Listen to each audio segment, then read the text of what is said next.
Imagine spending hours fixing a complicated machine on someone's request, only for them to refuse to pay you. Most people would grit their teeth and let it go, but what if you had a hidden ace that could turn the tables and make them pay big time?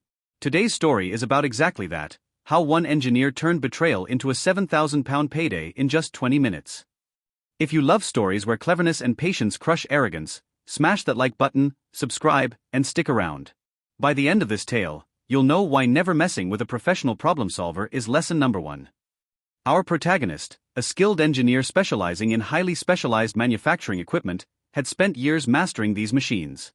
Every bolt, every circuit, every hidden function, he knew it all. One client, Jake, was particularly persistent. Though our engineer had left the company, Jake somehow kept his number. One afternoon, Jake called. "We need a new unit installed and another serviced.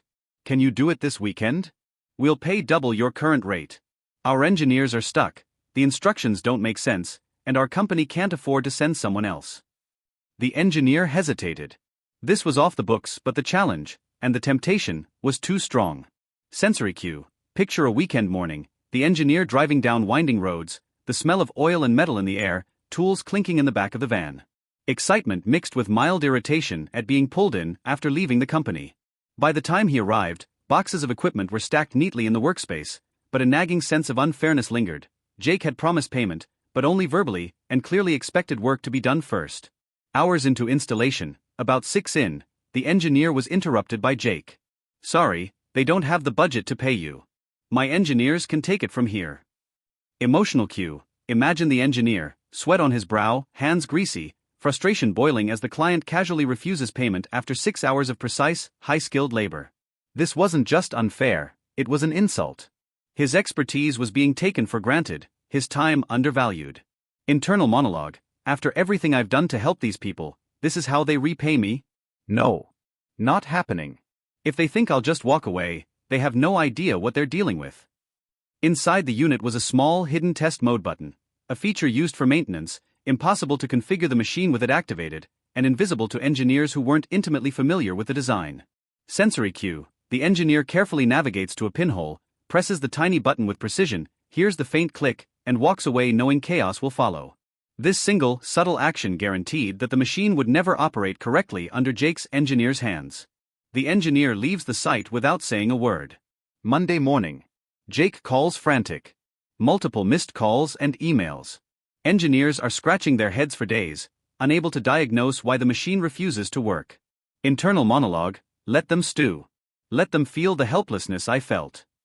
When the engineer finally picks up. Jake furious: "Where have you been? Why aren't you helping? The machine won't work." Engineer: "Why is this my problem? You refuse to pay me." The emotional tension is palpable. Jake is now desperate, realizing he underestimated the engineer's knowledge and importance.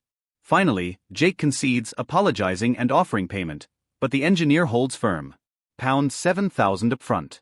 Or forget it. Jake screams, argues, begs, all the while realizing his mistake. Eventually he pays. Sensory cue: hear the sound of a notification ping, £7,000 in the engineer's account. Satisfaction so sweet it almost feels like revenge embodied in currency. The engineer arrives the next day, takes 20 minutes, inserts a pin, switches the unit out of test mode, and walks away.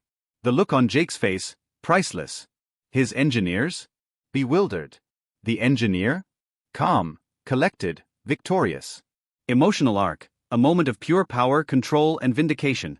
A stark reversal from the anger and powerlessness he felt earlier. Frustration builds naturally from betrayal and underestimation. The audience feels the immediacy of the injustice, making the eventual revenge highly satisfying. The engineer's patience and strategic thinking highlight intelligence over brute force.